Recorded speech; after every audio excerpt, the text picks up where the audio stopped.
The police tape, this normally crowded market in the central China city of Wuhan sits eerily desolate. This is ground zero for the illness sparking global unease. So this is where authorities believe the source of the coronavirus is. It's the wildlife and seafood market. And you can perhaps see over there, it's cordoned off. You've got police at all the corners. It is so sensitive that within minutes of us arriving and recording, security asked us to stop filming. There is an uneasiness felt throughout Wuhan. We experienced that as soon as we boarded the train from Beijing. Each car nearly full, most faces covered. Just about everyone traveling home for the Lunar New Year. Strict screening upon arrival. One by one, passengers step through a thermometer check to make sure they are not bringing a fever with them. Scenes like this playing out in transportation hubs across China.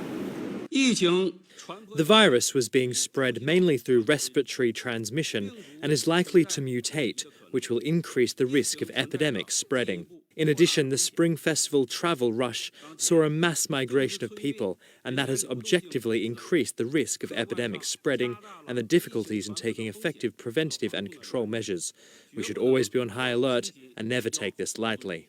Behind me, this is one of a few hospitals here in the region that's dedicated to treating some of those who are either confirmed cases or suspected cases of the coronavirus.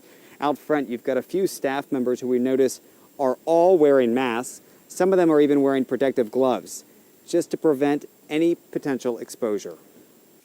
It's brought the normally festive holiday mood in Wuhan to a halt, and it's cut down this vendor's business. This year, the pneumonia situation is getting serious, so there are not so many people coming here to buy goods. She's from a city that's about 2 hours' drive from Wuhan. She's got her mask nearby, and she admits she's worried.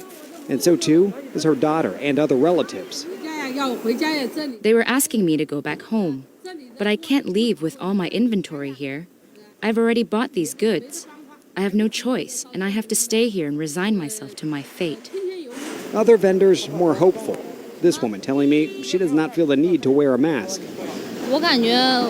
Maybe I am having a positive outlook. I have been checking online instructions on Baidu, like drinking more water or washing your hands more frequently.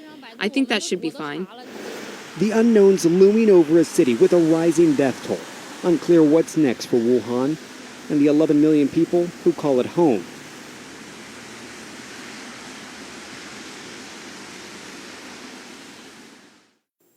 Well, we were subject to some of those health checks because, as you mentioned, we were among the passengers who left Wuhan to come back to Beijing just a few hours ago, really. And we were among the last trains to leave before that lockdown went into place.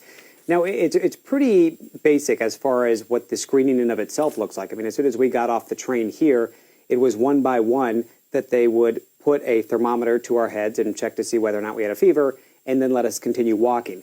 Those are what we see. I can also tell you, as you're going through security to get